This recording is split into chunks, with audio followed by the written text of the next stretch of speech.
Tovuz döyüşləri 2020-ci ilin iyulun 12-dən 17-nə qədər davam edib. Bu döyüşlərdə vətənin keşiyində dayanaraq qəhrəmancasına döyüşən Azərbaycan Silahlı Qüvvələrinin 12 hərbçisi şəhid olub. Onlardan biri də general-mayor Polad Həşimov olub. Şəhid general-mayor Polad Həşimov 1975-ci il yanvarın 2-də Qəbələ rayonunun Vəndam qəsəbəsində anadan olub. 1982-ci ildə Sumqayıt şəhəri 28 nömrəli tam orta məktəbin 1-ci sinfinə qəbul olub və 1986-cı ilə qədər orada təhsil alıb.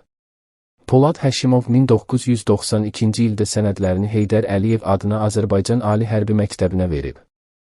2014-cü ilin iyul ayında isə o, Silahlı Qüvvələrin Hərbi Akademiyasına daxil olub və 2016-cı ildə hərbi idarəetmə üzrə magistr dərəcəsi alıb.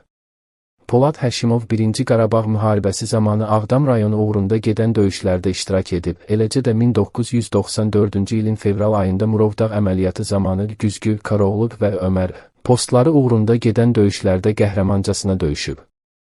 28 yaşı olanda mayor hərbi rütbəsi alan Həşimov 2003-cü ildə Azərbaycan Prezidenti Heydər Əliyevin fərmanına əsasən hərbi xidmətlərə görə medalı ilə təltif edilib.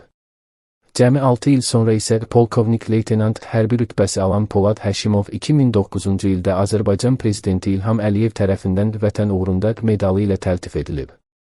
2014-cü ilin iyununda o, xidməti vəzifələrini və hərbi hissənin qarşısında qoyulmuş tapşırıqları yerinə yetirən zaman fərqləndiyinə görə Prezident İlham Əliyevin sərəncamına əsasən 3-cü dərəcəli vətənə xidmətə görə ordeni ilə təltif edilib. Polad Həşimov 2017-ci ildən 3-cü Ordu Korpusunun komandir müavini, qərargah rəisi vəzifəsində çalışıb. 2019-cu ildə Azərbaycan Prezidenti İlham Əliyevin müvafiq sərəncamına əsasən Polad Həşimova general-mayor ali hərbi rütbəsi verilib. Bununla da Polad Həşimov 19-cu əsrdə yaşayan İsmail bəy Qutqaşınlıdan sonra Azərbaycanın tarixində Qəbələdən general rütbəsi alan birinci hərbçi olub. Təəssüf ki, 2020-ci il iyulun 14-də səhər saatlarında Tovuz rayonu istiqamətində baş verən döyüşlər zamanı general-mayor Polad Həşimov şəhidlik zirvəsinə ucalıb. Polad Həşimovun vətənə əmanət 3 övladı, Davud və Teymur adlı oğulları, Aybəniz adlı qızı yadigar qalıb. Polad Həşimov 2-ci Fəxri Xiyabanda son mənzilə yola salınıb kanalı bəyənib abunə olmağı unutmayın.